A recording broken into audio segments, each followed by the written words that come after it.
Hello and welcome to another edition of the First Pitch Podcast on Pitcher List.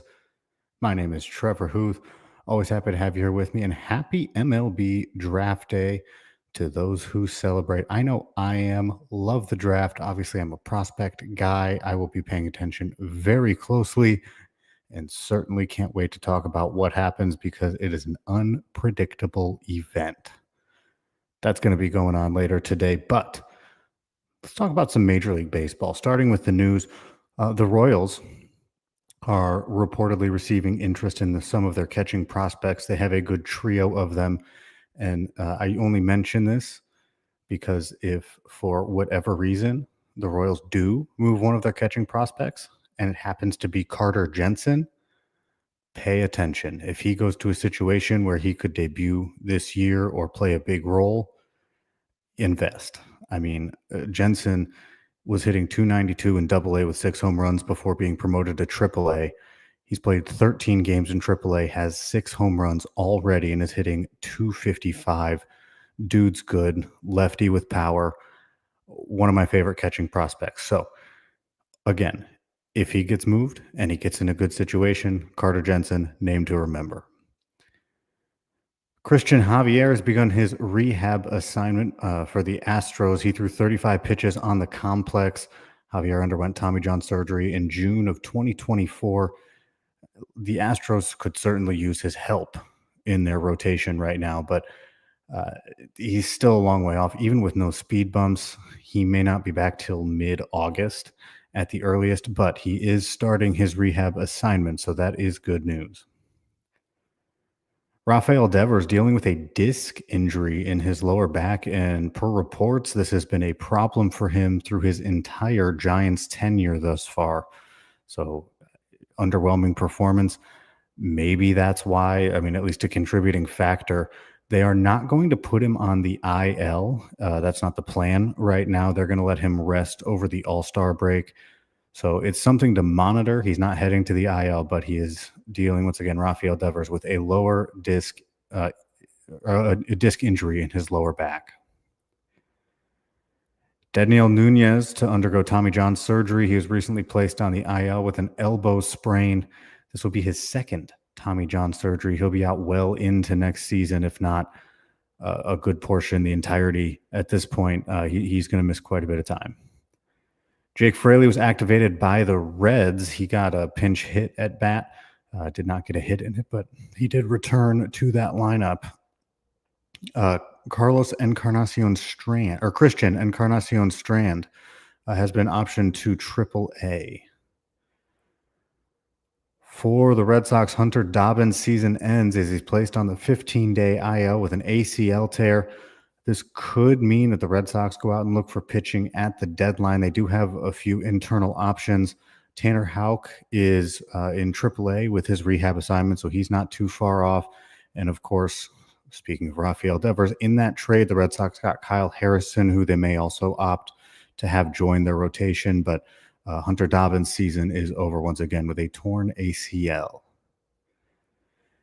And finally, in news, the Atlanta has made a couple of roster moves. Nathan Wiles has been optioned to make room for Joey Wentz, who they just claimed from the Twins. Wentz went 3 innings in relief in yesterday's game. The bigger news, Austin Riley has been placed on the 10-day IL with a strained right abdomen. Nacho Alvarez Jr. takes his place on the roster. Again, with the All-Star break coming up, it may not be good news that Austin Riley has been put on the IL. It's an abdomen, not an oblique, so that's positive news there. But certainly an interesting choice to put him on the IL instead of just seeing how he is, letting him rest and reevaluating, then maybe backdating the IL stint. They have just placed Austin Riley on the IL. Taking a look at some of the hitting highlights from yesterday's games, Eugenio Suarez added 2 more home runs to his total with a pair of solo shots. He has 31 on the year. He's hitting .249. Jackson Merrill went deep off of Zach Wheeler twice. That's not something that happens very often. Do you know who the last player to hit multiple home runs off Zach Wheeler in one game was? It was Buster Posey back in 2021. So this is not something that happens often. Good for Jackson Merrill, a pair of home runs in the game yesterday.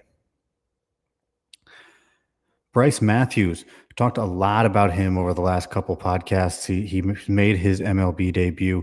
He's played 2 games. He's gone 0 for 7 with 5 strikeouts in those games. That is a rough start. Obviously, not what he wants. Not a death sentence either by any means. I mean, 0 for 7, 5 strikeouts. You don't love to see it, but he could turn it around. Denzel Clark has turned it around pretty well, but rough start for Bryce Matthews. You know who has not had a rough start to his MLB career? That's Brady House with the Nationals.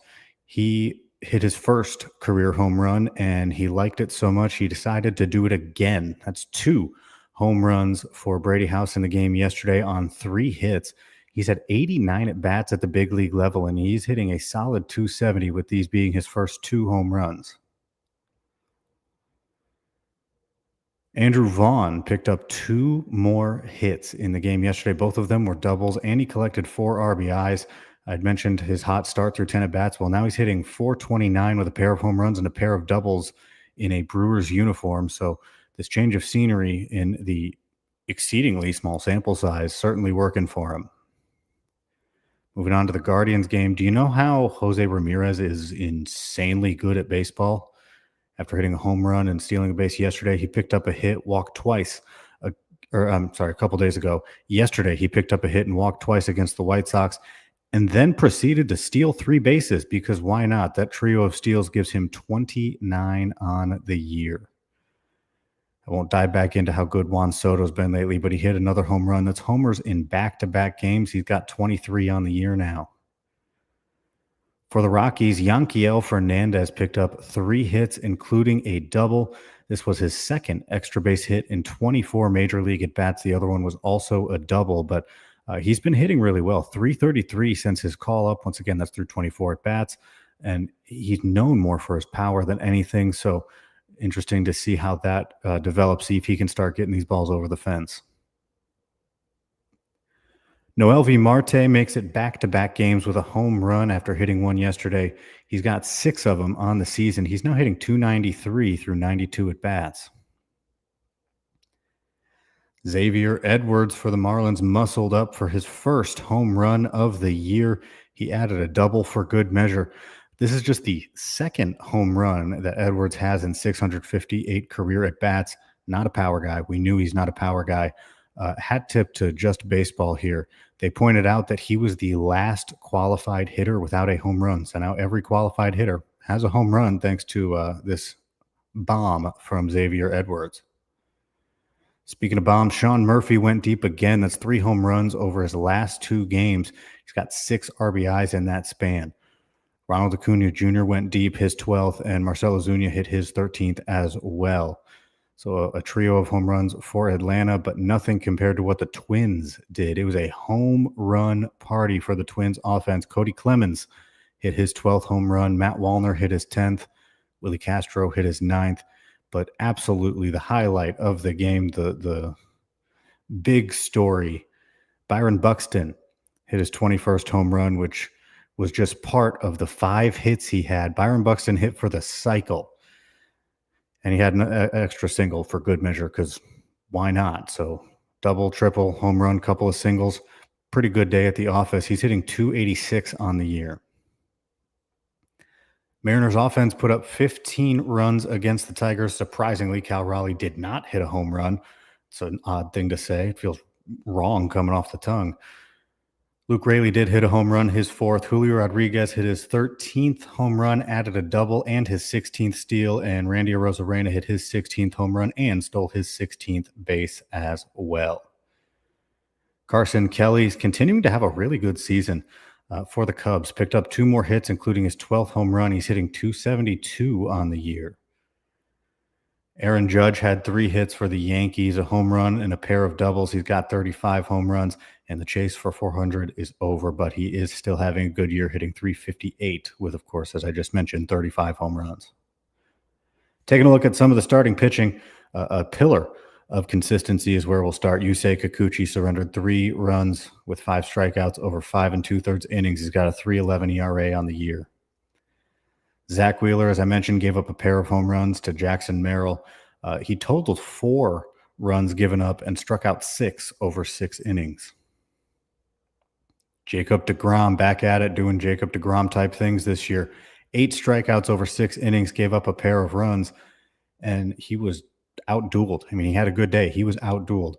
Framber Valdez on the other side of that matchup hit double digits, 10 strikeouts over 6 innings, surrendering only 1 unearned run. Valdez is showing a 2.09 ERA with 52 strikeouts and 43 innings over his last 7 games. Brandon Woodruff, man, I was not expecting him to come back and perform at the level that he is performing at through his first few games. Brandon Woodruff struck out 10 against the Nationals, surrendered 2 runs on a pair of solo shots through 4 1/3 innings, but big strikeout numbers from Brandon Woodruff. Shane Baz's roller coaster of a season continues on. He gave up 1 run across 6 1/3 and struck out 3. He's got a 4.17 ERA on the season, but good to see him suppressing runs because sometimes he just doesn't do that very well. Garrett Crochet, my gosh, Garrett Crochet. What else is there to say? Complete game against the Rays, going 9 shutout innings, giving up only 3 hits, didn't walk anybody, and struck out 9 batters. Somehow not surprising. Frankie Montas went 5 innings of 1 run ball against the Royals, struck out 5. In 4 games this year, Montas has thrown 19 2/3 innings, 17 strikeouts, and a 5.02 ERA, but this outing was a good one. Brady Singer struck out 9, walked 1 across 6 1/3, gave up 3 earned runs. Jansen Junk, he started the year in the bullpen. They've really transitioned him to be a starter, the Marlins have. Went 7 shutout innings, allowing only 5 hits, and he struck out 2.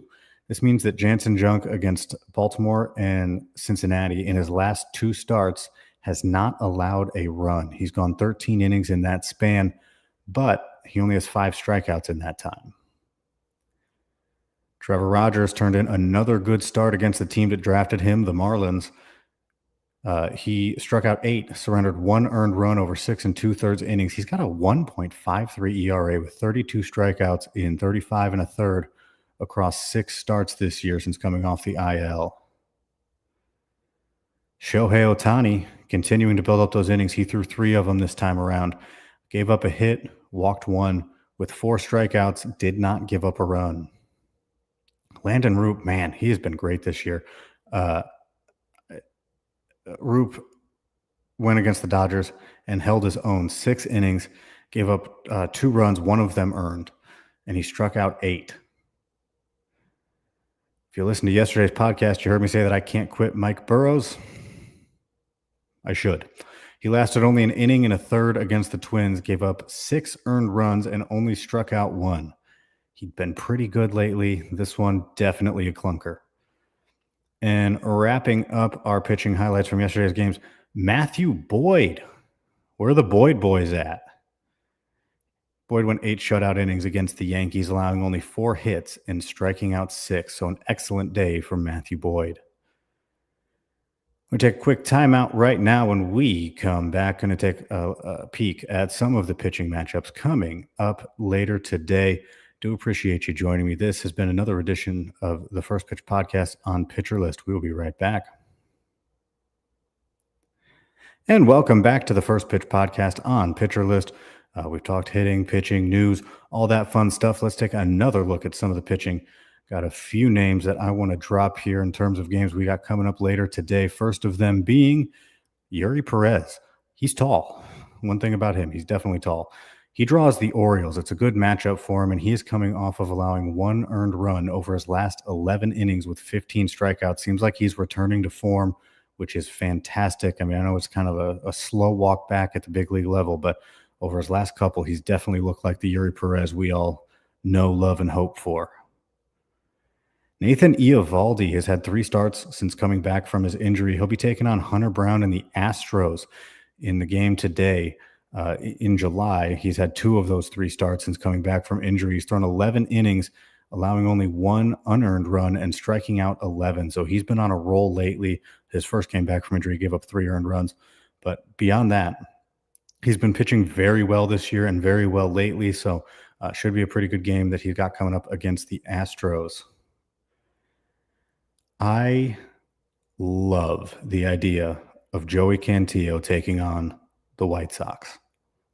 Big Joey Cantillo guy, big Joey Cantillo fan. He started in the bullpen for the Guardians.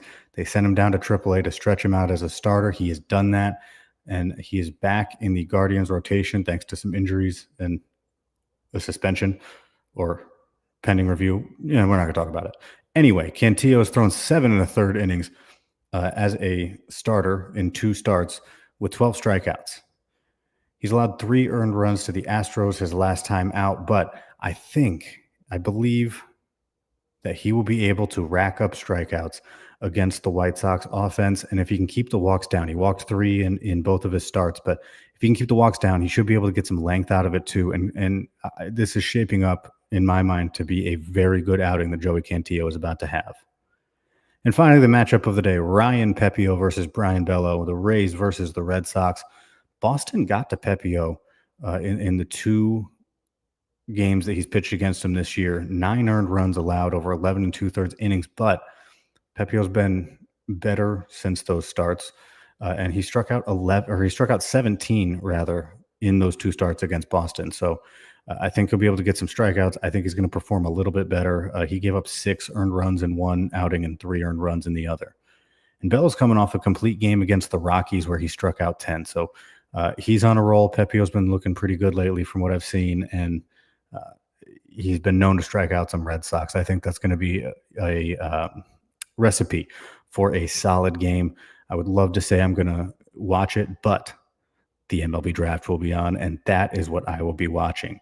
However, if you'd like to, read some great content, go to pitcherlist.com. We have all of our top 100 lists, top 100 pitchers, top 100 hitters, and of course, the great reliever lists that we have, and the excellent written content that is coming out daily on that website. And join PL Pro. One of the many benefits is that you can be in the Discord talking with us. I will be talking incessantly about the MLB draft tomorrow. At least that is my plan. So if you want to know what your favorite team did and if you should like their prospect, I'll give you my take on that because that's going to be happening. With that, I bid you adieu with a happy MLB draft day once more, and I will see you guys after the All-Star break. Appreciate you joining me. This has been another edition of the First Pitch Podcast on Pitcher List.